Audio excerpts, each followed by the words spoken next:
Tras la interpretación de la coral de Villarrobledo, vamos a dar lectura al acta del jurado de la 42 edición del certamen literario Fiesta de las Letras. Dice así: en la ciudad de Tomelloso, el día 29 de julio de 1992, tuvo lugar el fallo de la 42 edición del certamen literario Fiesta de las Letras Ciudad de Tomelloso, organizado por la Comisión de Cultura del excelentísimo Ayuntamiento de Tomelloso con motivo de las ferias y fiestas.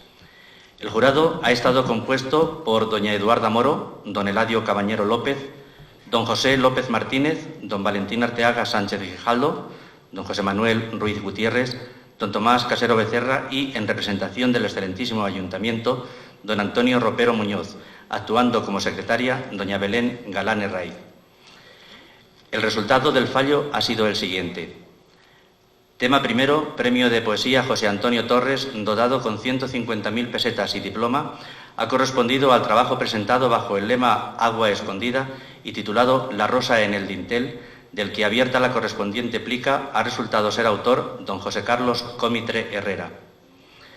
Tema segundo, premio de narraciones Francisco García Pavón, dotado con 125.000 pesetas y diploma, ha correspondido al trabajo presentado bajo el lema In medio virtus y titulado El hombre del abrigo azul, y del que, abierta la correspondiente plica, ha resultado ser su autor don Alfonso Sergio Barragán Rincón. Tema tercero, premio de poesía Eladio Cabañero, dotado con 100.000 pesetas y diploma, ha correspondido al trabajo presentado bajo el lema Dulcinea y titulado El sabor de las raíces, y del que, abierta la plica correspondiente, ha resultado ser autor don Luis García Pérez. Dada la calidad del trabajo, el jurado acuerda conceder un accesis al premio de poesía Eladio Cabañero, dotado con 50.000 pesetas y diploma, al trabajo presentado bajo el lema Otra tierra y titulado Desde el sur a la Mancha, y del que, abierta la plica correspondiente, ha resultado ser su autor don Jacobo Meléndez. Tema cuarto, premio local de poesía Ángel López Martínez, dotado con 75.000 pesetas y diploma, ha correspondido al trabajo presentado bajo el lema Unicornio y titulado Paisaje interior, y del que, abierta la correspondiente plica, ha resultado ser su autora doña Margarita García Morales. Tema quinto, premio local de narraciones Félix Grande, dotado con 75.000 pesetas y diploma, ha correspondido al trabajo presentado bajo el lema Un coche muy bonito y titulado Notas de un loco, y del que, abierta la correspondiente plica, ha resultado ser su autor don Lucio Carrasco Espinosa. A continuación, se va a proceder a la lectura por sus autores de los trabajos premiados en esta 42 edición del certamen literario Fiesta de las Letras Ciudad de Tomelloso. Bien, me dicen que antes de iniciar la lectura de los trabajos vamos a tener unos momentos para preparar el escenario.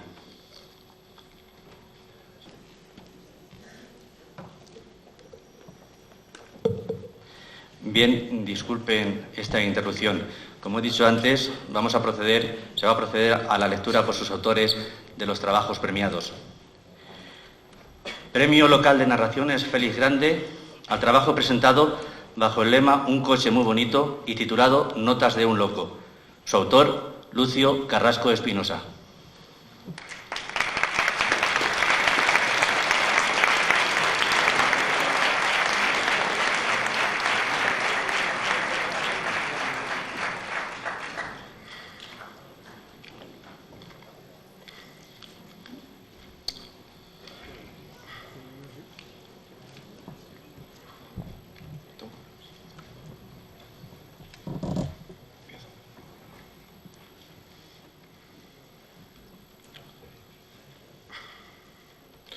Hoy he conocido que viene todos los días al mismo bar y pide un cigarrillo al dueño. He visto. Primero se lo lleva a la boca al revés. Se percata antes de aprisionarlo entre los labios, lo endereza correctamente, pero se equivoca de orificio y se lo clava en la boca derecha de la nariz. Sonríe o gime silenciosamente delante de tanta torpeza y al final lo hierve con la finísima presión de la lengua, apuntando hacia abajo. Lo que nunca le da en el fuego. Al rato ya no sé lo que ha hecho con el cigarrillo. Seguramente, desde el dueño hasta el camarero, pasando por los escasos clientes que sorben cerveza y comen catas de no sé qué cosa espesa con aspecto de mayonesa, le darían una hostia inmaculadamente, ahora mismo, por este mismo carácter sano y sutilmente redentor de su deseo, Quizás no se la den. Pero este hombre con aire de calamar frito, cuyo nombre está en la mente de todos, no representa ninguna amenaza para ellos, tal como lo sería amenazante encontrar en una película de 1939 de los hermanos Marx al mudo tarareando el Yellow Submarine de Beatles, y una vez más se salva. No saben, sin embargo, estos útiles sucesores de siglos y siglos de lúcida cordura civilizada, lo que representa este calamar en sus vidas. Cada mañana, desde hace no sé cuánto, tienen la oportunidad de sufrir una amenaza tan excitante y revitalizadora como lo sería el anacronismo de escuchar el Yellow Submarine de The Beatles en boca de un Marx de 1939, suponiendo que nadie hubiese notado nada hasta el momento, ni en la historia del cine, ni en la de la música. Ante esta coincidencia pasada por alto y jamás registrada en conciencia alguna, ¿qué se podría llegar a querer? Olvidarla, no hay duda. Gracias a que la cordura es sabia, como la naturaleza, a estas alturas del progreso, igual que las mezquindades de los primeros partos a la luz de las hogueras en las cuevas, el cerebro humano parece estar dispuesto en la cerebrología, modelos, de forma tal que la razón disuelve entre las caudalosas aguas del único camino seguro, los exiguos pozos del café para no dormir, que a pesar de nosotros se empeña en nuestra cabeza, aún no completamente civilizada, progresada, podría decir, feliz en producir, para sembrar dudas y desconciertos, parábolas improductivas que minan nuestra sólida estructura de peregrinos hacia el bienestar, de un minuto, de dos o el permanente. De este modo, esta mañana y desde aquella primera, aunque el calamar se aparece, pasa esencialmente inadvertido. Las 12 de la mañana. Olfateo el tiempo, el silencio, un olor acre inopinadamente detrás de mí. Todo cambia y cambia así. Las cervezas subían, bajaban, eran llevadas al centro y para adentro. La atemporalidad de la escena fluctuaba para mí en la absorbación de la dualidad del alma y el cuerpo.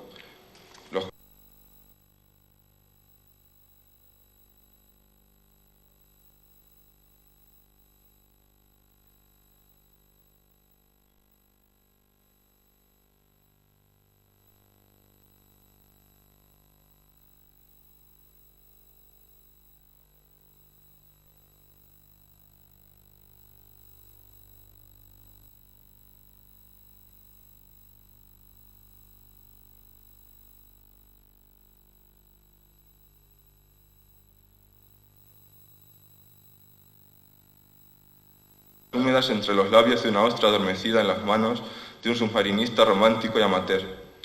Los recibí con el mismo recato que cumple al escuchar una broma de una alta majestad, de quien solo se espera solemnidad, y apenas el esbozo de su metafísica deferencia para con nosotros, pues de pie mirándonos todo el tiempo por encima del hombro, se comía un bocadillo de chorizo, controlándonos como hormigas afanadas, con textura indiferente.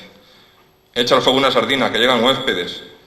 Todos nos damos la vuelta y miramos la figurilla inestable que hay en el umbral, que aún no se decide a entrar, y la complicidad del dueño, removido por otra sonrisa perlada, como con su camarero.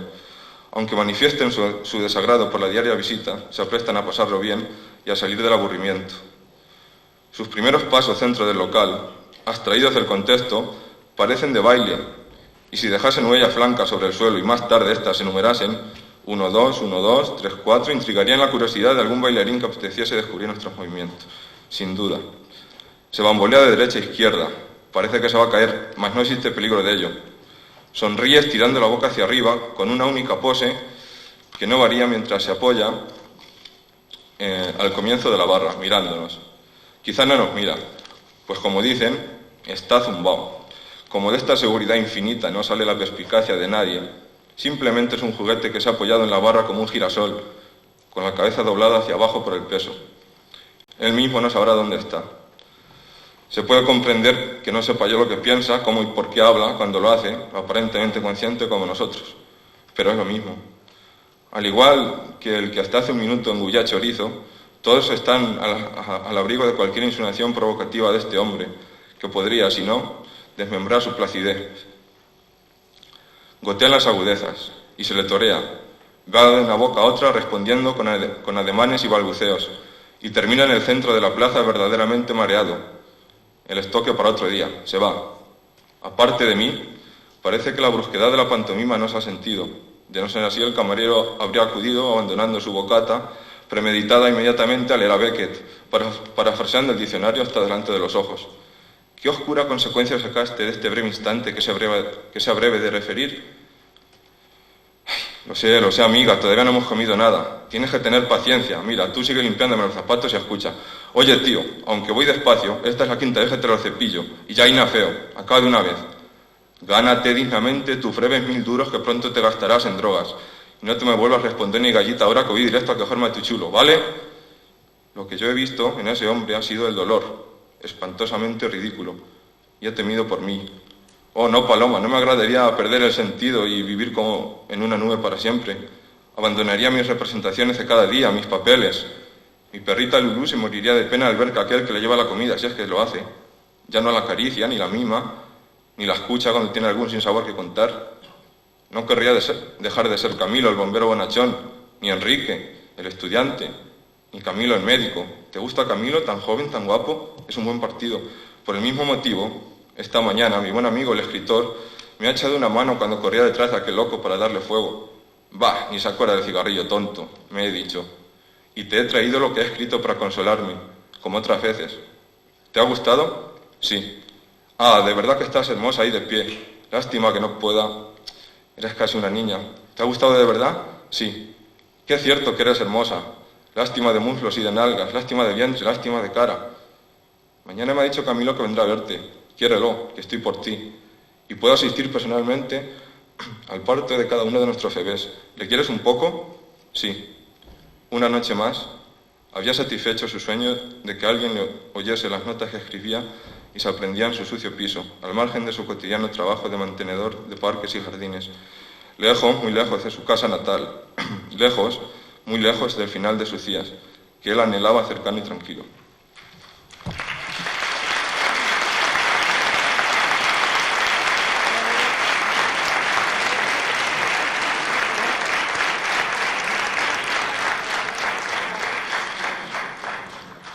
Premio Local de Poesía Ángel López Martínez al trabajo presentado bajo el lema Unicornio y titulado Paisaje Interior. Su autora, Margarita García Morales.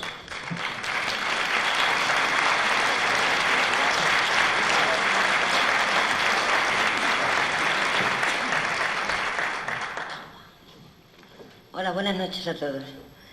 El primer soneto que voy a leer lleva el mismo título que este trabajo poético, que se compone de 4 sonetos. Paisaje interior. Hay en mi corazón rocas y penas, señales de una luz de siempre vivas, despertares sin luz, sombras cautivas, devorándome el sueño por las penas. Hay en mi libertad negras cadenas de papel, destrozado por ortigas, letra de paz agonizando heridas, versos de cruz acribillando escenas. Hay en mi soledad tu compañía, rincón pequeño donde la ternura vuelca su piel azul, vuelo, oleaje. Hay entre tú y yo tu sangre fría, borbotón que desborda calentura, contradicción absurda de un paisaje. El soneto número 2 se titula Vuélvete. Vuélvete, corazón, sangre de luna, blanca de condensar tanta tristeza sobre la soledad de su cabeza. Vuélvete, corazón, canción de cuna. Vuélvete, tempestad, música una, oscura posesión de la pobreza, pedazo de pasión que en vilo reza la oración de una lágrima en la duna. Vuélvete para ver que me has perdido en el camino extraño de la vida, como se pierde el sueño con los años. Vuélvete para ver si me han herido, que el dolor ya es más grande que la herida, hace el recuento absurdo de los daños. Soneto número 3, Hueco de amor. Vuelvo a verte, profunda noche oscura, impregnada de besos amarillos. Más que besos, temblores de cuchillos clavándose en tu piel con mi locura. Vuelves pasión a hundirme en la tortura de sentir la ansiedad como un rastrillo arrancándome la sien, donde acribillo su nombre intacto para mi ternura. Una herida ya soy, toda extendida.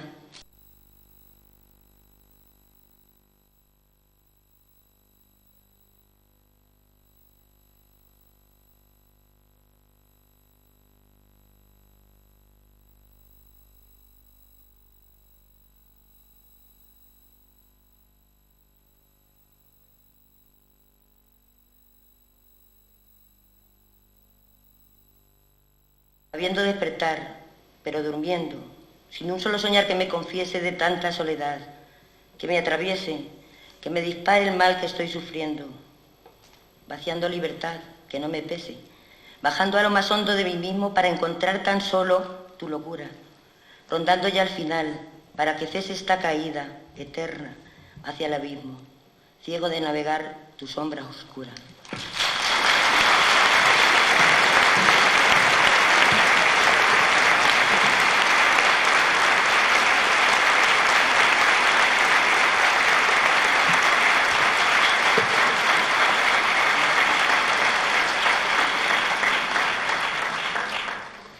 Accesis al Premio de Poesía Eladio Cabañero, al trabajo presentado bajo el lema Otra Tierra y titulado Desde el Sur a la Mancha. Su autor, Jacobo Meléndez.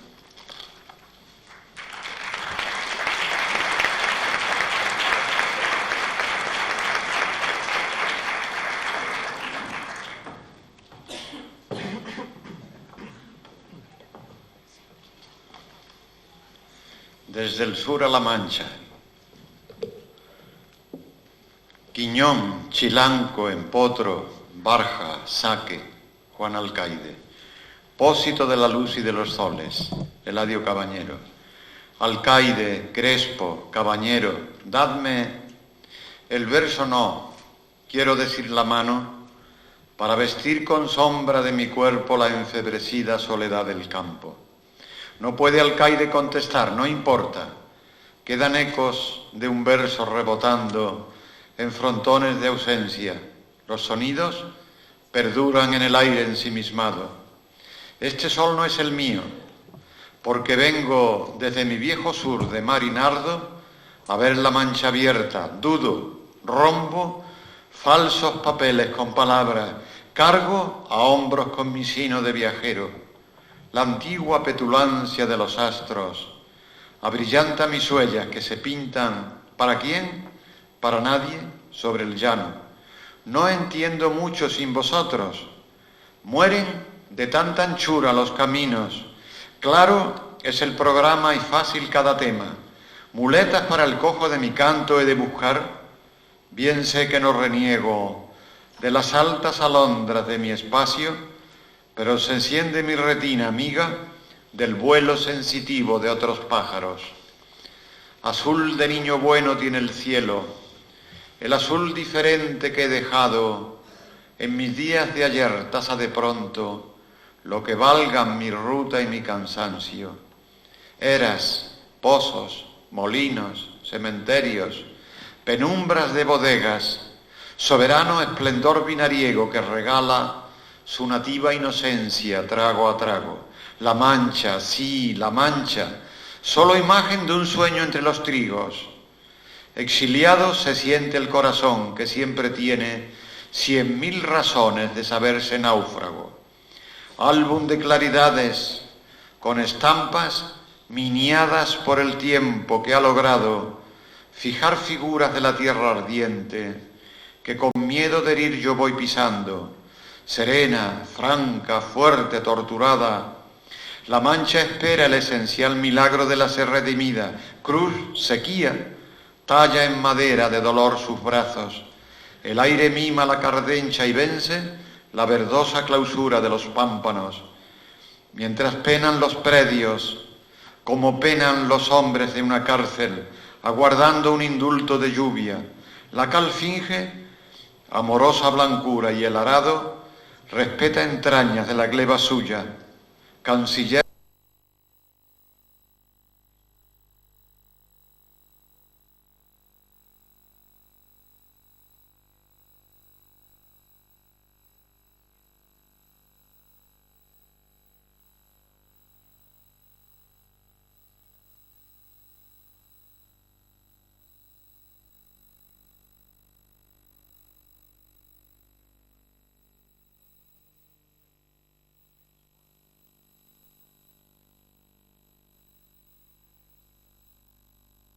de atavíos que luego son andrajos. Por eso bebo de la fuente vuestra. El corazón se yergue salpicado de una agua que tan pródiga y tan clara da envidia a la avaricia del regato. pósito de la luz y de los soles, y son brillos que toma de prestado la gleba bien nutrida de semillas, aliento vegetal, gozos de abajo, mientras cumplen su lúcida aventura, oropendo las damas de lo alto, ráfagas de color que fugitivas dan fe de arcilla que derrota el llanto, quiñón, chilanco, empotro, barja, saque, fulgores del idioma rayo a rayo que iluminan de pronto con sus dones la dura soledad del arraigado. Aquí es amor quien sirve a la nostalgia y es brújula certera de mis pasos, si el alma deletrea bien hallada nombres alegres de la abierta mano, en Tomelloso infantes Valdepeñas, Daimiel herencia la Solana Almagro, en su tremendo alcázar de candela se ablandan dictaduras de los astros. Esos debo, al retorno presentido, a mi patria de espumas y de encanto, contaré los motivos de mi deuda, ecos presentes de un decir lejano. Por eso nuevamente os doy gracias. Pronuncio Ángel y Juan, pronuncio Eladio. Esta marcha enarbola al viento mío la bandera del júbilo encontrada.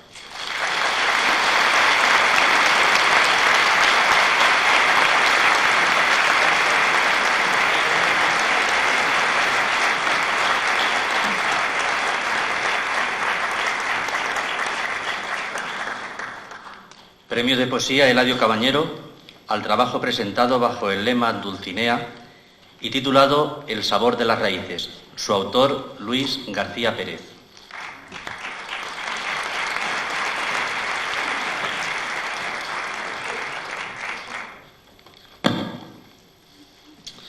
Buenas noches. El sabor de las raíces. La aurora despereza el horizonte, se santigua la luz en las fachadas de blanca geometría. Nace el día cuando afinan los pájaros sus cítaras. Los ojos deslumbrados no se atreven a contemplar el cielo arrebolado en esta tensa hora de cuerpos jadeantes. Dios pinta sobre arcilla melancólica acuarelas de luna y azahares y desnuda su espalda pudorosa en un rito despliego y malvasía. Esta mancha de cardos resignados nos regala también flores de un día, solemnes madrigales de azafrán, cual tapiz de violáceas mariposas, unciendo el corazón y los terrones, la esperanza y el verbo serenísimo de un rezo de novicias sobre el surco que sueña con que el cielo le regale la ofrenda generosa de sus lágrimas. Al adentrarme ahora en tus raíces, me gritas desde el fondo de tu entraña una verdad de sal y desamparo que acosa tu esperanza desmayada. La luz de tus caderas nos invita a coronar tus sienes de jacintos, doncella casta y núbil en el lujo, en las suaves mejillas de tus verdes majuelos, turgentes de racimos oferentes. Fueron muchas las manos que labraron tus pechos de nodriza, que alimentan la esperanza reseca de los niños. Eres zagala montaraz y esquiva, que resquebraja en aridez doliente sus mejillas de greda tan sedienta. Y eres mendiga de ración de amores, cuando indigentes manos ateridas pordiosean el jugo de aceitunas entre el mordisco de la terca helada. Y eres tolva de añejos ideales en el blanco velero del molino, donde vierten costales tus poetas de versos incendiados de deseos, besándote en el centro de tu boca para poblar sus ojos de infinito. Déjame que proclame tu ser irrepetible de diosa campesina sin afeites, cuando luces tu rostro de manzana silvestre detrás de siderales ocasos del estío. Cuando estalla en burbujas, allá por San Andrés, el vino encabritado entre los labios como un orgasmo nuevo sin final. Cuando el tiempo viajero renueva la costumbre en la cocina de emociones viejas, del caldero humeante pendiente de las llares, y oficia el viejo rito el cazo generoso, al repartir las migas, tiznao o caldereta. Cuando perros hambrientos pregonan en la noche con lánguidos ladridos el éxodo del pueblo, y el agüero arrugado y tembloroso bajo la verde sombra de la parra, con su blusa y su boina deslucidas, rumia su soledad espesa y honda, añorando en el fiel de la memoria aquella Maritornes de muslos apretados que le entregó su amor allá en la era, mientras Julio escanciaba sus canciones bajo el cómplice gesto de la luna. Queremos recorrerte coronada de luz y de laurel, de poesía.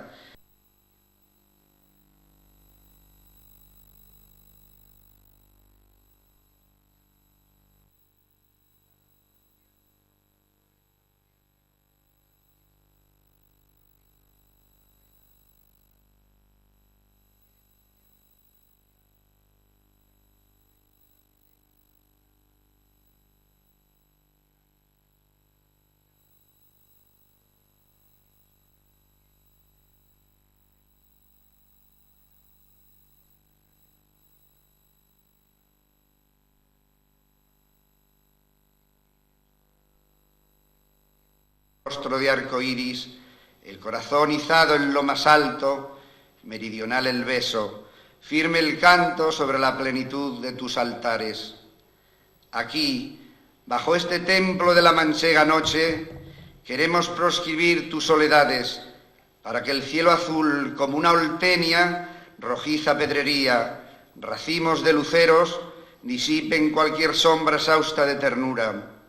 Aquí, bajo esta bóveda de estrellas engarzadas, queremos que los ojos emborrachen de heliotropos, topacios, turmalinas, con la pasión brincando de contento, las manos en urdimbres y tramas de la entrega, sellada por los besos de corolas y el pecho adolescente de ilusiones. Muchas gracias.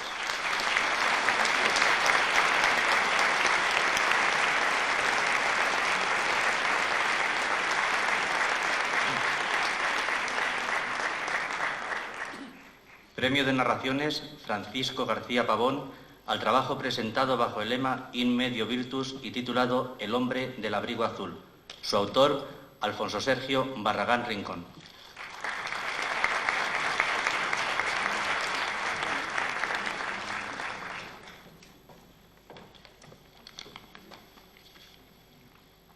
El hombre del abrigo azul. El hombre del abrigo azul se levantó tiempo antes de que tocase el despertador. Una urgencia innecesaria que le molestó por unos instantes. Salpicó la cara con agua tremendamente fría, viendo dibujarse en el espejo con extrema desgana un rostro en demasía somnoliento e inoperantemente desaliñado. Mientras se vestía, reparó en el inusitado aspecto que presentaba la cama, un apretado revuelto de sábanas y mantas de difícil composición. Con toda probabilidad había pasado otra molesta noche de sueños tumultuosos que afortunadamente no recordaba. Se puso el abrigo azul y se dispuso a salir. Afuera hacía frío. Pantalones grises y largas faldas recorrían las aceras. Tomó una de aquellas calles al azar, de unívoca dirección desde luego, y se sumó al oleaje de rumbos anónimos. Observó un apunte de barro en su zapato derecho, mientras el cuadriculado de la acera seguía un camino opuesto a su marcha. Una gabardina verde le saludó, respondiéndole sin apenas alzar la vista. Ni tan siquiera se inmutó cuando a sus oídos llegó apreciativamente el crescendo de algún altercado circulatorio. El espacio visual se completaba de escasos elementos, papeles diversos, colillas, algunas coloreadas de carmín y un recalcitrante chicle mascado que se adhirió con increíble insistencia a uno de sus zapatos. Al doblar la primera esquina, el paisaje cambió repentinamente. Hojas caducas festoneaban los bordillos y montoncitos de ramitas en ecuánime disposición, probablemente resto del juego de algún niño, creaban una particular cenefa en los adoquines de la acera. Incluso en un escaso charco, una pelotita rosa sobresalía parcialmente como un islote coloreado, un lapachar en absoluto anguloso, signo evidente de la última llovizna callejera. Afortunadamente el bar estaba casi vacío. El hombre del abrigo azul se desayunó temprano, más por falta de apetito que por buen hábito alimenticio, obviando cualquier conversación con el camarero. A su espalda le saludaron con cierta vehemencia, correspondiendo con una parca y superflua sonrisa en absoluto expresiva. Tomó una copa de aguardiente sintiendo de inmediato el resquemor del licor despertándole la garganta, arañándole el estómago. Una eventual acidez le invadió de repente la boca, macerándole las papilas gustativas. Acabó ignorando tales desajustes funcionales para continuar hojeando con evidente displicencia las manidas páginas del periódico, cerrándolo con cierta premura por no añusgarse más. Noticias que no pasaban de ser tratadas como anécdotas, aun con el sufrimiento que algunas traían consigo, otras eternamente consabidas de asambleas, comités, tratados y acuerdos, leyes impresas sin contar con las manos de aquellos, sus anónimos destinatarios, un inoperante tráfago de palabrería extintiva a cualquier resultado práctico.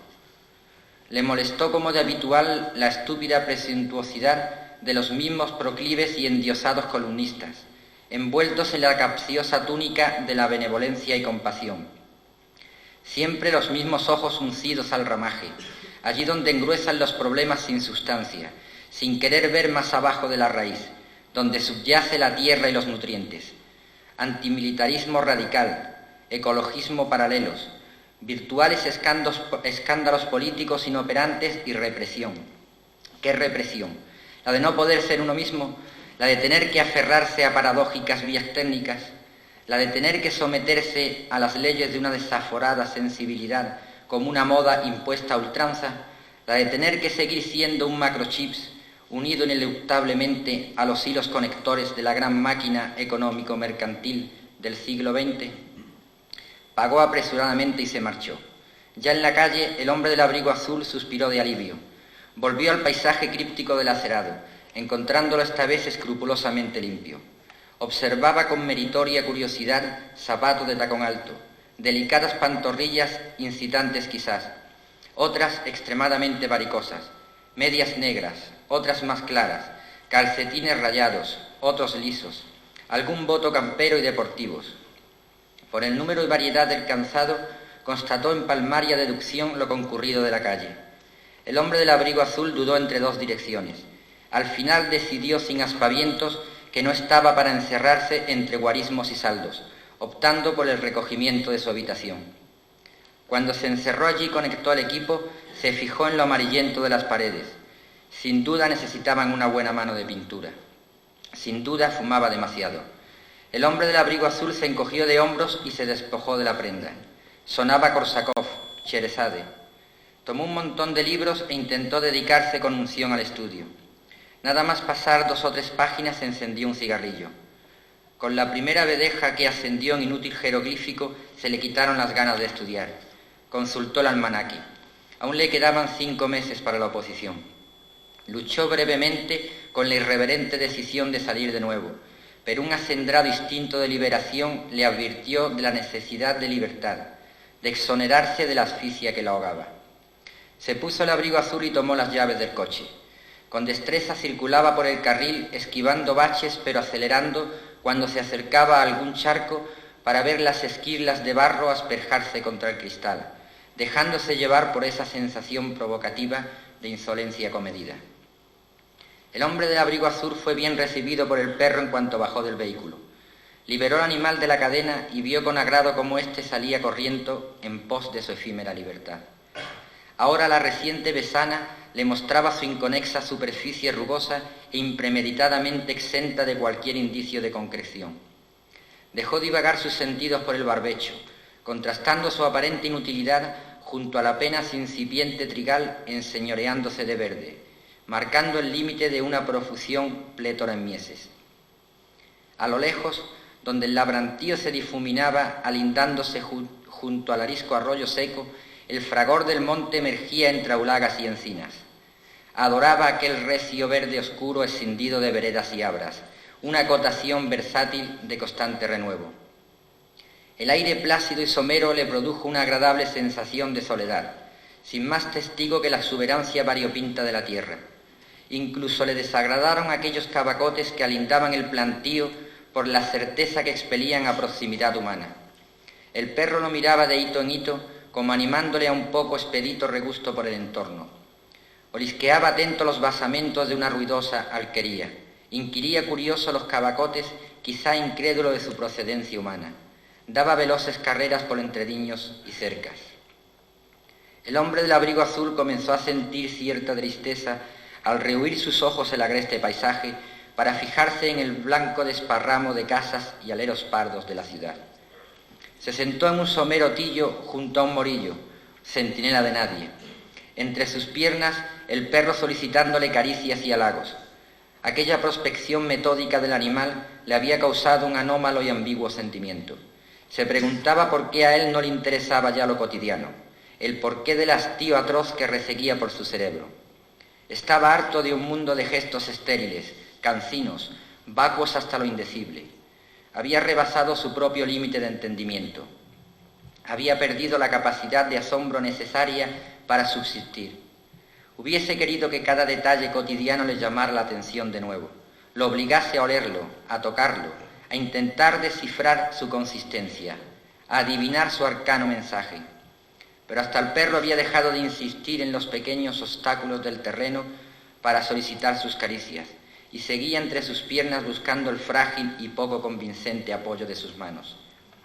Sentía su vida, impelida por un constante fracaso, ahogada en la marea baja de horrísonas horas, llevándola hacia ese vacío inopinado, lejos de cualquier forma falaz de convivencia. Había optado impremeditadamente, no por convicción, tan solo por necesidad, por el abandono mental, por la ocultación precisa de cualquier forma de pensamiento o idea, por la fragmentación y desunión de cualquier rasgo metafísico. Era el primer paso para la conjunción, para integrarse indistintamente en la marea de piernas caminantes, brazos estériles y cabezas adormecidas. Quería ser igual, no diferente. Ya era hora de afiliarse a los no pensantes, a los que se dejan llevar por lo simple, por lo superfluo hábilmente enmascarado y ornado de valía. El hombre del abrigo azul se vio invadido por una deseada asedía que lo obligó a desalojar pensamientos. Terminado el paseo, ató al perro a la caseta y le dio de comer. Pensó con amargura que a él también lo alimentaban así, y eventualmente también recibía muestras de afecto. Pero él se daba cuenta de todo, su perro no. A él le afectaba la fatalidad y se hundía con ella. Su perro no entendía de signos ni de cruces en llamas del azar. El hombre del abrigo azul almorzó y se tumbó en la cama. Tomó un libro de Viedma que ni tan siquiera llegó a ojear. Pasó el resto de la tarde escuchando música y sin pensar en nada más. La metamorfosis era ya casi completa. Ni tan siquiera la poesía le hacía intuir nada. Había dado un paso importante para el desprendimiento absoluto, para alejarse definitivamente de sueños e ideales. Recordó vagamente, un instintivo requemor renuente a cualquier desalojo, las palabras de Valente. Pues más allá de nuestro sueño, las palabras que no nos pertenecen se asocian como nubes que un día el viento precipita sobre la tierra para cambiar no inútilmente el mundo. Deseó ser hombre sin más asociaciones, solo sumando precisos y concretos, como meras notas aritméticas. El resto de la tarde se dedicó a reflexionar con lógico método aséptico y mesurable. Era la medicina infalible para contrarrestar el fracaso y la frustración y la nostalgia. Nada, un sonámbulo más, el paso decisivo para convertirse en el perfecto chip mundano. Esterilidad en todos los sentidos. Tras cenar frugalmente encendió el televisor. Esta vez sí que se tragó cuanto pudo hasta altas horas de la noche. Tan solo los programas de evasión. Incluso vio varios telediarios, pero sin indignarse ni sentirse dolido por el habitual tratamiento impersonal y telegráfico de las noticias. Pasaban de las 3 de la madrugada. El hombre del abrigo azul salió a dar un paseo tras desechar la idea de tomar el vehículo. Solo 3 horas de su nuevo cambio. Confió en su promesa, aunque detestaba la vieja costumbre del paseo nocturno. Sabía que era el momento propicio para recapacitar, para dar rienda suelta a pensamientos e ideas, y frente a todo quería asumir la identidad de los no pensantes. Pero esta vez sería un paseo distinto, tan solo relajar la mente, diluirse en la calle vacía como una sombra más profundamente exenta de cualquier sentido. El frío, taladrante y tenaz como un acerado haz de cuchillos, aprovechaba las balandronadas del viento para hundirse en cualquier intersticio. Oscuros edificios de apagadas luces flanqueaban silentes e impávidos su deambular por aquellas calles del extrarradio. El hombre del abrigo azul divisó a dos jóvenes a poca distancia. Uno, en pie, parecía mirarle con preclara atención. El otro permanecía sentado en el bordillo, las manos abrazadas a los muslos, la espalda vencida, afectada por un balanceo inconsecuente.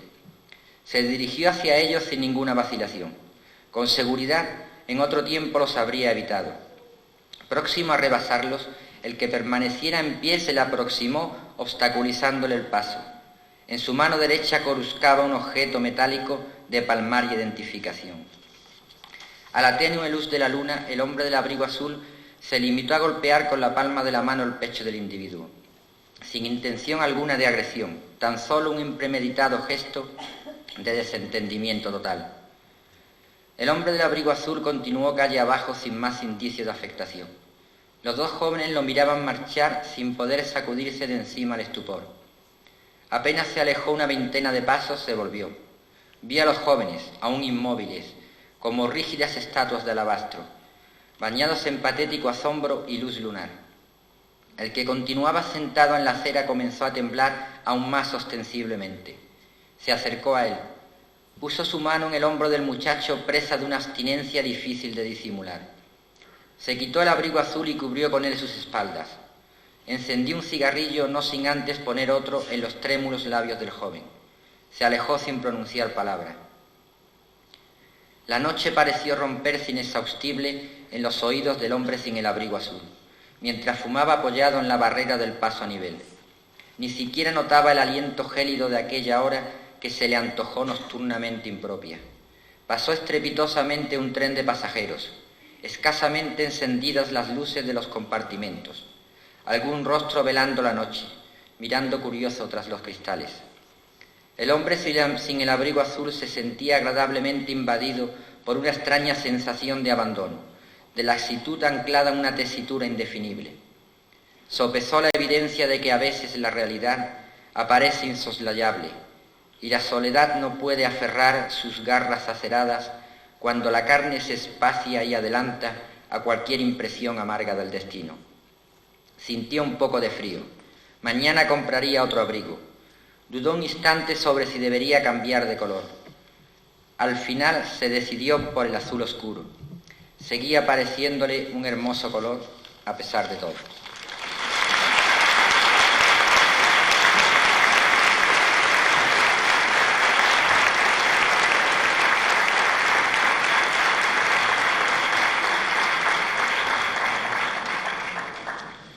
Premio de Poesía José Antonio Torres al trabajo presentado bajo el lema Agua escondida y titulado La rosa en el dintel. Su autor, José Carlos Cómitre Herrera.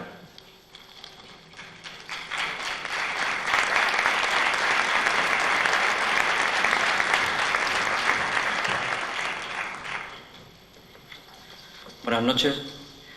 Gracias a Margarita por los caramelos de mentol. Y yo había escrito una pequeña introducción, una especie de poética. Lo que pasa es que la tengo, en manuscrito, en borrador, porque no me ha dado tiempo a pasarla. Hemos estado esta mañana, he estado yo con unos amigos que me han traído aquí, bañándonos en la laguna de Ruidera, que es un paraje increíble, fantástico, y luego en unas pozas que había por allí, con una catarata, en fin, increíble. Como había dicho, esto es una especie de poética y lo voy a leer a manera de introducción. Hay solo un tipo de poesía verdadera, la que viniendo hacia nosotros se convierte en molde nuestro y nos va dejando ser más nosotros mientras más nos refleja en el espejo suyo.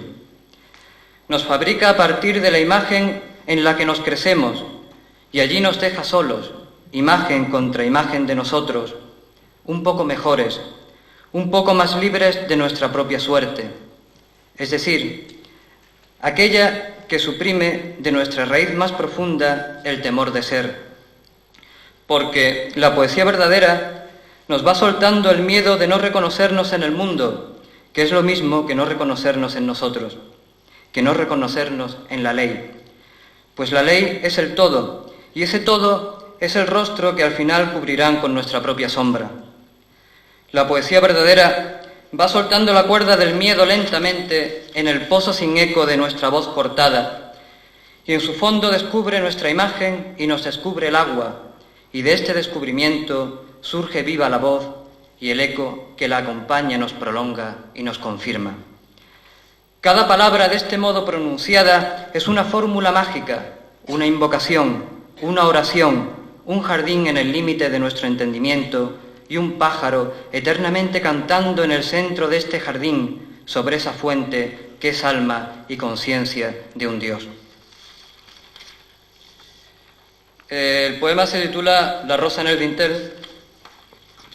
Tiene una cita de un poeta lituano, muerto ya, que a mí me gusta mucho. Se llama Óscar Vladislas de Lubis Milos y los versos de él dicen así: el lenguaje de la vida no tiene aderezo alguno, desnuda es la palabra de la muerte. 1. Llueve sobre el mar. Nada pronuncies ahora que antes no se haya expresado, forzando a la materia como a un arbusto de rosas. Tantas veces juzgamos nuestro papel el tesoro más próximo a nosotros, que el pájaro canta distraído en una pausa nuestra, y el veneno se diluye en el azul del mar que contemplamos. Y tantas veces fuimos santos, criminales, reyes o mendigos, que el alma del agua se transforma en rosa a nuestros ojos, y su perfume es tan intenso que la carne enamorada regresa de la tumba para aspirar su aroma. La carroña recibe nuevamente la luz con torpes pasos en el umbral del tiempo, pero su camino y su cansancio son infinitos, y al exigir tributo de los pechos más jóvenes, su hedor se confunde con la embriaguez que produce la rosa. 2. Crece en nosotros la ley, pero nuestro pensamiento se mantiene en guardia contra nosotros. Es una piedra de afilar rozando siempre el metal del deseo, desgastándolo, hasta que el universo de nuestra existencia sangra desde el mango de este instrumento que no existe. Con él vamos segando la muerte de entre los cabellos de la infancia, pero los cabellos de la infancia crecen, se convierten en lino y el lino madura en el corazón de los muertos. Las semillas de lino ofrecen agua de bendición para nosotros, pues agua sobre agua es lo que contienen, humedad de la tumba y llanto de los muertos. Eco regresando a la garganta que emitió el sonido hace ya tanto tiempo que garganta y sonido son ahora de piedra, y el eco vuelve a golpear contra ellos, se desliza de nuevo por el espacio como un guijarro sobre la superficie en calma del mar. Pero no podemos oírlo. Los muertos gozan de este privilegio. Tal vez nosotros, asomándonos al borde de un pozo, pero con frecuencia es demasiado tarde.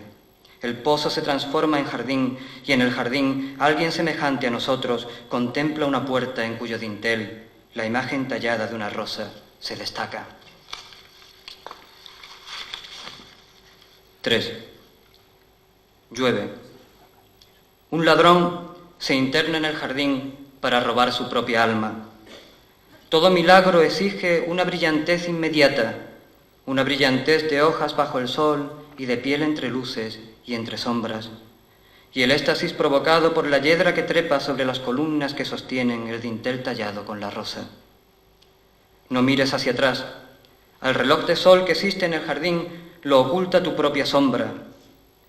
No son números, son las propias letras de tu nombre las que indican la hora sobre su esfera. Tienes los pies húmedos. El agua ha rebasado la taza de la fuente y llega hasta ti. Es una serpiente líquida que allí por donde pasa oculta los signos de tu fuego.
5.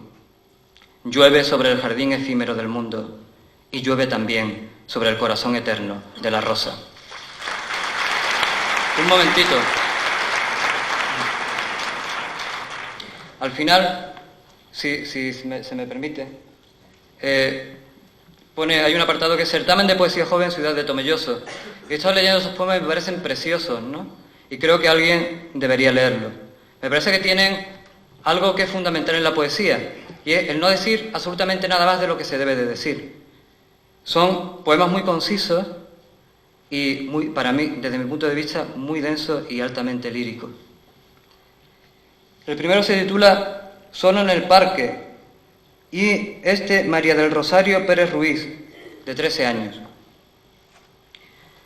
Mirada fija en el suelo, ojos rasados de lágrimas, pensamientos del ayer y un poquito de nostalgia. Solo, en un banco del parque, un hombre viejo yacía, de semblante ya arrugado, contando lo que sabía, guardando lo que sentía. Sus ojos casi apagados, su rostro casi sin vida, su escaso pelo canoso delataba que la vida ante él sin más pasaba. El otro se titula Horizonte perdido y es de Ana Belén Millán Castro, de 14 años. Un pájaro muy pequeño se ha posado en un altar, tan callado.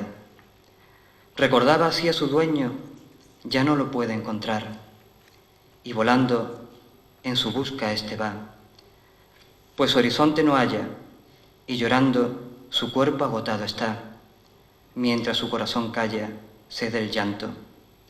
Ya nunca verá a su amo, pobre y triste final. ¡Ay, pájaro! Y el último se titula Yo siento, y es de Antonio José Ropero Perona, de 12 años. Al ver a la mariposa en la flor y a la pequeña mariquita andando, siento como si estuviera volando, siento como si respirase amor. Al ver acercándose todo el calor, al ver a los pajaritos cantando, sé que la primavera está llegando y entonces me pongo de buen humor. Pero al ver que el mundo tiene dolor, me pongo triste y me quedo pensando que ser pobre debe dar pavor. Pero pronto vuelvo a seguir soñando en la mariposa que está en la flor y en la mariquita que sigue andando.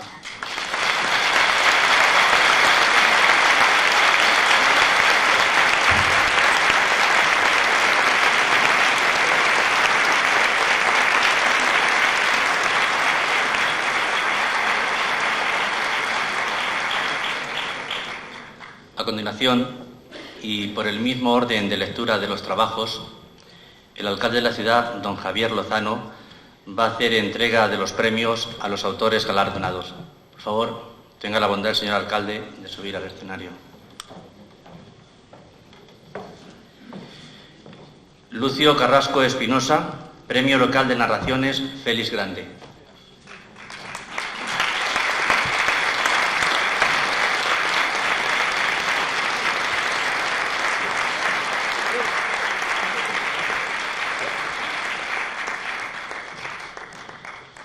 Margarita García Morales, Premio Local de Poesía Ángel López Martínez.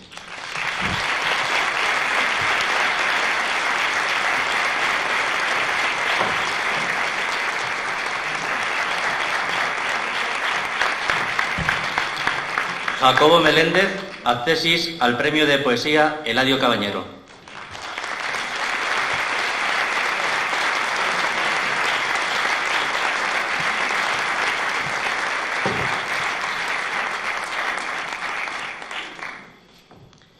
Luis García Pérez, Premio de Poesía Eladio Cabañero.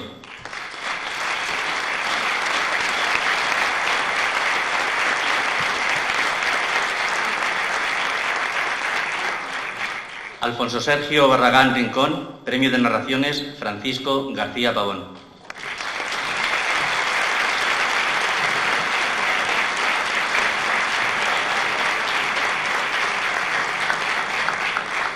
Y por último, José Carlos Comitre Herrera, Premio de Poesía José Antonio Torres.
Nos honra ahora presentar a quien, como mantenedora, va a sostener y cerrar al mismo tiempo esta 42 edición del certamen literario Fiesta de las Letras, Ciudad de Tomelloso. Es esta una mujer nacida en Santa Cruz de Tenerife, periodista y presentadora de numerosos programas de radio y televisión.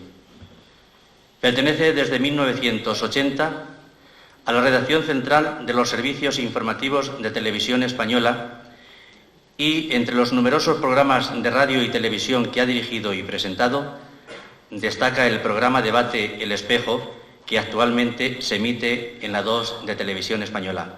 Con ustedes, Cristina García Ramos.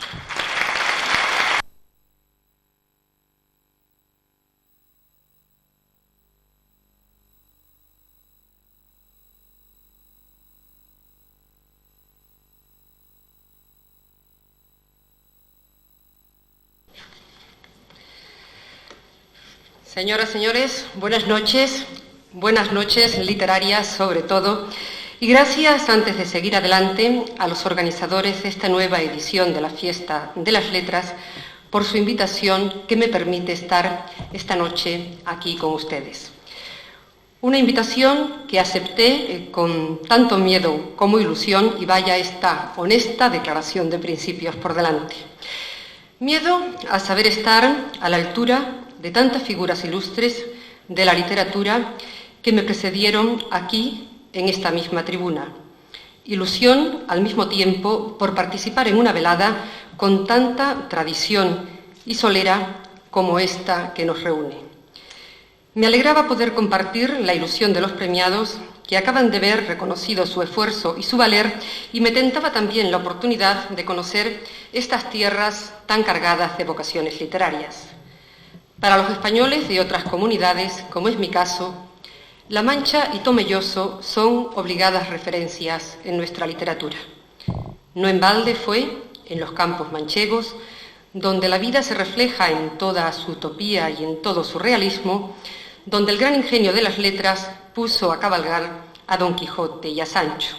Y es aquí, como en ningún otro lugar, donde el horizonte en el que cielo y la tierra se unen, mejor invita a soñar en la noche y a imaginar durante el día. Son muchas las páginas que a veces en prosa y otras en verso han surgido de la inspiración que Tomelloso y su tradición literaria irradian. Esta fiesta de la literatura, que cada año renueva su vocación al servicio de las letras, es un buen ejemplo. El materialismo que nos domina, tantas veces enunciado por intelectuales, moralistas y artistas, no ha logrado acabar con la tradición en que el arte de escribir es homenajeado con la sencillez, la espontaneidad y la hidalguía con que ustedes, los manchegos, saben hacer las cosas. En pocos lugares, como en Tomelloso, la literatura que nace del pueblo se encardina en el pueblo, y eso, al menos para mí, créanme, es motivo de admiración. Acabamos de premiar a los ganadores de este año, a quienes quiero apresurarme a dar aquí públicamente mi enhorabuena y a anticiparles mis pronósticos de nuevos y renovados éxitos. Estos premios son, bastaría repasar los premiados en anteriores ediciones, un gran estímulo que estoy segura les van a proporcionar a todos ellos nuevos triunfos y nuevos éxitos literarios en el futuro. Precisamente literatura y éxito es el tema que yo había escogido para mi intervención aquí esta noche.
reconoce ni lo uno ni lo otro, pero sospecha que ese primer intento, tan poco literario en principio, dejó después un algo en él que le encaminaría definitivamente al oficio de escribir.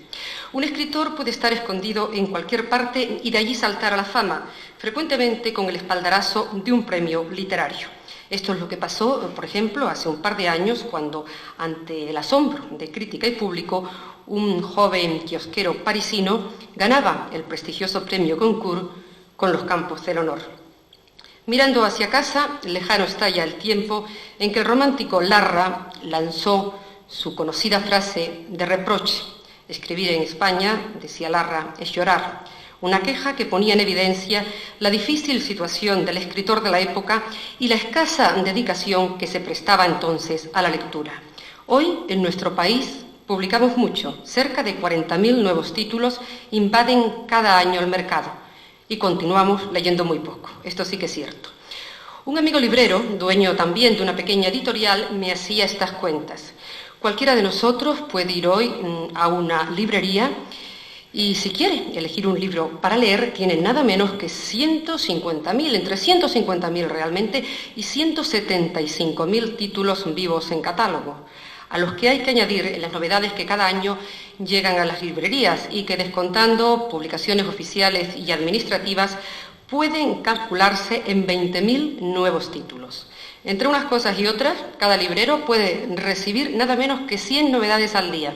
Vamos a suponer que este librero selecciona mucho, que se queda con la mitad. Aún así tendríamos 50 nuevos títulos diarios, sin duda demasiados para el librero, para la librería y sobre todo, me temo, también para el lector. Este es el panorama. Hay quien dice que lo que ocurre en España es que los escritores, mejor dicho, más que los escritores, que su oficio es escribir y bien que lo hacen, son los editores quienes han perdido ya toda convicción literaria y sacan libros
y su autor no se libran fácilmente del pecado de vender por encima de lo normal y por consiguiente no está libre nunca de sospecha. Se le acusa de ser realizado con miras económicas más que literarias, de estar desprovisto de calidad y de dirigirse a halagar al público menos exigente. Sin embargo, habría que añadir inmediatamente que libros que han conseguido un reconocimiento prácticamente unánime de la crítica han logrado también unas cifras de ventas que entran plenamente en el terreno de los bestsellers. Ahí está El nombre de la rosa, primera novela del erudito Umberto Eco, autor de libros tan poco mayoritarios como La definición del arte o apocalípticos e integrados en la cultura de masas. Curiosamente, conseguir un bestseller no siempre es garantía de que el éxito se repita. Como prueba, y siguiendo con Umberto Eco, tenemos El péndulo de Foucault, que tantas expectativas de ventas millonarias había levantado antes de su publicación y que después no llegaría a alcanzar ni siquiera remotamente las cifras del Nombre de la Rosa. También fue bestseller La conjura de los necios, única novela del escritor norteamericano John Kennedy Toole, cuyo suicidio se debió en gran parte a la desesperación de no encontrar a un editor para su obra. A su muerte, su madre siguió intentándolo infatigablemente, siguió intentando su publicación. La novela, que había sido escrita a principios de los 60, se publicó finalmente 20 años después, en una modestísima editorial universitaria de Luisiana. Contra todo pronóstico, el libro alcanzó a los pocos meses un éxito inmenso, coronado con el premio Pulitzer. ¿Por qué triunfa un libro? Y lo que aún sorprende más, ¿por qué puede triunfar masivamente un libro de calidad? ¿Por qué pueden llegar a interesar igual a críticos y a no entendidos las obras de García Márquez o Cela, considerables éxitos de ventas aún antes de conseguir ambos el premio Nobel? Conviene no perder de vista, quizá, antes de seguir adelante, que la regla para medir el éxito en nuestro país es bastante más modesta que en Estados Unidos, por ejemplo, donde cuentan a partir del 1.000.000 de ejemplares, o en Alemania, Francia y el Reino Unido, donde el listón se situaría en los 300.000 ejemplares.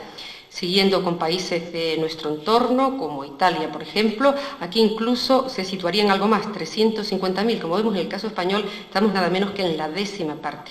En cualquier caso, convengamos que no deben ser las ventas la única vara de medir los resultados en la creación literaria, ya que el éxito desnudo de las cifras puede reflejar más la eficacia de una campaña publicitaria y una correcta distribución que la excelencia del libro publicado.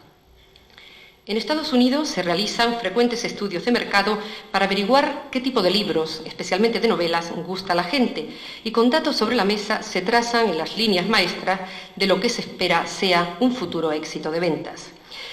La responsable de una editorial española, especializada en temas de ensayo de previsible buena acogida por parte del público, me confesaba que los editores ciertamente no tienen una bola de cristal, y que un colega suyo, este colega era francés, aseguraba que había que conjugar tal cantidad de elementos para conseguir un éxito de ventas que finalmente solo el más puro azar y no ningún otro tipo de maquinaciones podría conseguirlo.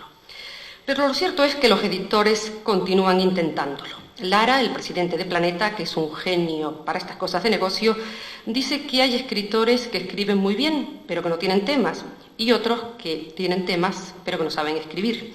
Surge así la fórmula, muy extendida en los últimos tiempos, del libro de encargo, fruto de la estrecha relación editor-escritor. Lara se atribuye después el resultado a medias, porque tan difícil, dice él, es escribir una obra como después venderla.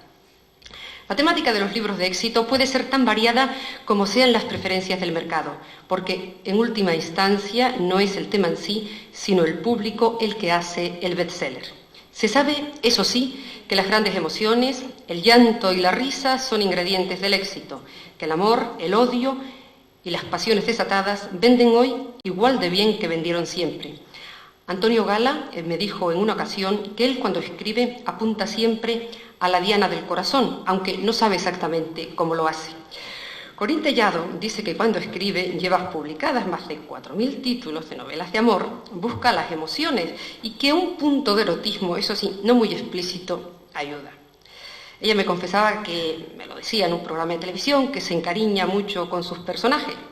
Y ante mi asombro me dijo en aquella ocasión que en el fondo le daba mucha pena, sobre todo cuando al final se casaba. No anda desencaminada Corín, porque los temas de erotismo interesan. La colección y los premios, La sonrisa vertical, tienen, por ejemplo, muy buena acogida.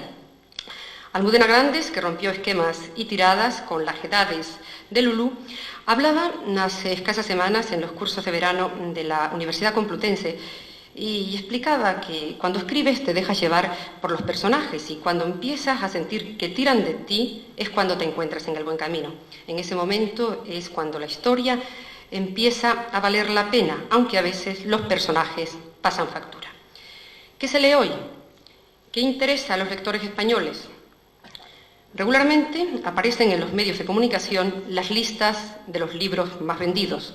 Yo subrayo y recalco lo de vendidos, que no leídos. Esto último, sin duda, sería algo mucho más difícil de cuantificar. Cuando acepté la amable invitación de ser mantenedora de esta fiesta de las letras y decidimos que el tema de los bestsellers, la literatura y el éxito podía ser de interés, comencé a fijarme con más atención de la habitual en los libros que la gente leía en los lugares públicos, en los libros que la gente llevaba en la mano. Ciertamente que estamos en un mes muy atípico, agosto, un mes de vacaciones.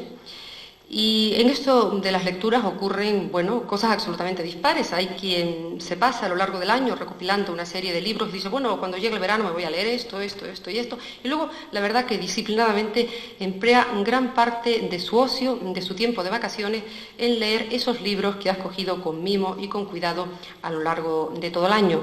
Tengo amigos que se podían tachar de muy intelectuales, por otra parte, que hacen justamente lo contrario, que dice, bueno, cuando llega agosto, cuando llegan las vacaciones, a mí que me dejen tranquilos de esfuerzos intelectuales, yo a lo más que leo es el Hola, el 10 minutos y se me apuran mucho las páginas deportivas del periódico. De ahí no paso. Lo cierto es que haciendo una simple observación visual, a mí lo primero que se me ocurre es que en nuestro país se ven muy pocos libros por la calle, muy pocos libros en la playa, muy pocos libros en la piscina. Son muy pocas las personas que aprovechan los momentos de espera en la sala de un médico o, por ejemplo, en estos días de vacaciones, en una estación de tren, en el largo trayecto de un viaje, en un viaje en avión para leer libros. Realmente me acabó llamando la atención este hecho. Casi nadie tenía un libro en las manos. He preguntado por pura curiosidad y sin dar a esto ningún carácter de encuesta. Después podíamos echar un vistazo a la lista de los que sí son los libros más leídos. Yo he preguntado a algunos libreros más o menos conocidos qué vendían en estos días de agosto y bueno, me decían que lo que barría, lo que era un éxito total, era La vida de Lady D. Por ejemplo, ese era un libro que se estaba vendiendo absolutamente como rosquilla. Curiosamente, este libro ya saben ustedes que desde su concepción, desde su encargo, ya se sabía que iba a ser un bestseller, se trabajó para que así fuera, se lanzó una fuerte campaña publicitaria y de promoción y después, yo no sé hasta qué punto, o mejor dicho, hasta un punto sí que podemos todos convenir que es un libro que está influyendo mucho en la vida de la familia real inglesa y luego a su vez todas las cosas que están pasando dentro de la familia real inglesa, que ya pasan de Lady Di a su cuñada y hasta su abuela, porque hasta la reina madre últimamente parece comprometida en estos asuntos, todos estos avatares, dimes y diretes de la familia real inglesa, pues parece que están interesando mucho y ayudando a la venta de este libro. Luego pasan cosas muy curiosas, a lo mejor se estrena una película pues rodeada de éxito y de escándalo, como puede ser Instinto Básico. Simultáneamente, ya también en una operación absolutamente premeditada, sale el libro, y es un libro que esas semanas que se está hablando de la película y está en los cines, se vende por encima de todo lo previsto. También me dicen que en esta última temporada, y hablo casi como si fuera moda, se llevan mucho los libros de modales, de buenas costumbres, de dietética y de nutrición, de técnicas de adelgazamiento, y asómbrense al mismo tiempo los siempre renovados recetarios de cocina. Por supuesto también se venden y presumiblemente se leen, ustedes lo saben, otras cosas. Aunque el mercado se ha diversificado y la oferta, como hemos visto, es amplísima, los temas preferidos hoy por el gran público son, en el decir de los expertos, éxito, dinero y erotismo, muy en sintonía, sin duda, con la época que vivimos.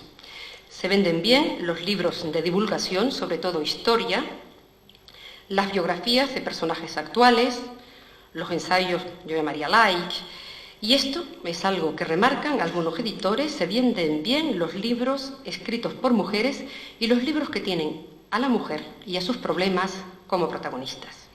En este sentido, y hablando de bestsellers, tenemos que destacar de nuestra más reciente historia las obras de Carmen Rico Godoy, que a estas alturas ya debe haber perdido la cuenta de las ediciones publicadas. Por ejemplo, la lista, solo por pura curiosidad, para comentarlo con ustedes. En esta última semana, los libros más vendidos en nuestro país, consultadas varias librerías, son las siguientes. Libros de ficción, el primero, 12 cuentos peregrinos, de García Márquez. Después, Nubosidad variable, de Carmen Gaite. Le siguen El año del diluvio, de Eduardo Mendoza. Y a continuación vienen Corazón tan blanco, El Evangelio según Jesucristo, El amante, Vox, El silencio de los inocentes, El jinete polaco, de Muñoz Molina, y El plan infinito, de Isabel Allende. No ficción, Diana, su verdadera historia, lo dicho, Barriento. Después, lo que también me comentaban, Tratado de buenas maneras, La Granada de los Nazaríes, de Antonio Gala, Las falsificaciones de la historia, de Caro Baroja, Tras el umbral, La educación sentimental, otro libro de educación y modales que se llama Los buenos modales, Bajo el volcán de Moscú, Por la ruta de la memoria y Los señores de los anillos. Esto es lo que ahora mismo se está vendiendo y yo digo presumiblemente leyendo en España. Llevo ya un tiempo, señoras y señores, hablándoles aquí de éxito, de ventas y sobre todo quizás de dinero. Y en cualquier circunstancia, y también cuando de literatura se habla, no debemos olvidar a las minorías. Juan Ramón Jiménez proclamó la excelencia de la inmensa minoría. Un poeta contemporáneo decía que cuando escribes, si piensas demasiado en lo mal que lo tiene la poesía, la cultura, entonces pierdes la esperanza. El consejo del poeta es ignorar todo ello y concentrarse en su trabajo, en los versos. El tiempo, al final, pone siempre las cosas en su sitio y lo bueno permanece por encima de modas pasajeras y técnicas más o menos afortunadas de mercado.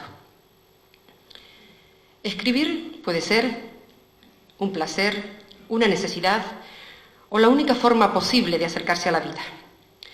Escritores de la talla de Mario Vargas Llosa, que este verano habló en El Escorial de sus demonios literarios, explicó sin tapujos las enormes dificultades que encuentra a la hora de escribir. Sentimientos de orfandad, miedo, incluso pánico, que hay que vencer primero y hacer compatibles después con la más férrea de las disciplinas. En el prólogo de su última obra, García Márquez, esta que estamos hablando, que está encabezando ahora mismo la lista de los más vendidos, explica los avatares y los porqués de sus 12 cuentos peregrinos. El camino largo y difícil que marca el proceso de creación literaria que puede comenzar muchos años atrás y que culmina en el momento en el que la escritura se hace tan fluida que a ratos, dice él, escribía ya por el puro placer de narrar, que es quizá el estado humano que más se parece a la levitación. Márquez, que también nos visitó este verano para presentar su última obra, anda en estos momentos viviendo una relación de plena luna de miel con las letras. Nos decía además absolutamente emocionado y convencido, descubriendo la literatura, y me está gustando, lo que es una excelente noticia para él, para la literatura y para nosotros que podremos seguir disfrutando de sus obras.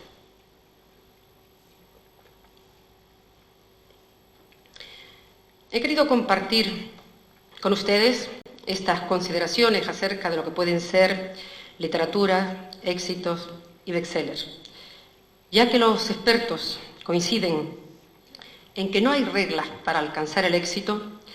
La única consideración sensata que a modo de conclusión a mí se me ocurre sería una bien elemental: que el escritor escriba siempre con libertad lo que quiera, que haga su obra y que el lector, con esa misma libertad, compre solo lo que le gusta. Y todos sabemos que si algo es cierto es que sobre gustos no hay nada escrito. Ha sido para mí, señoras, señores, un verdadero placer ser en esta ocasión la mantenedora de unas fiestas que hoy, que de literatura hablamos, han visto desfilar por esta tribuna a nombres tan prestigiosos de nuestras letras como García Nieto, Francisco García Pavón, Antonio Gala, Francisco Nieva y ese largo etcétera que ha escrito cada año aquí, por estas fechas, una página destacada de la historia de Tomelloso. Mi felicitación más sincera a todos los premiados y mi agradecimiento por permitir compartir con ustedes este momento. Muchas gracias, buenas noches.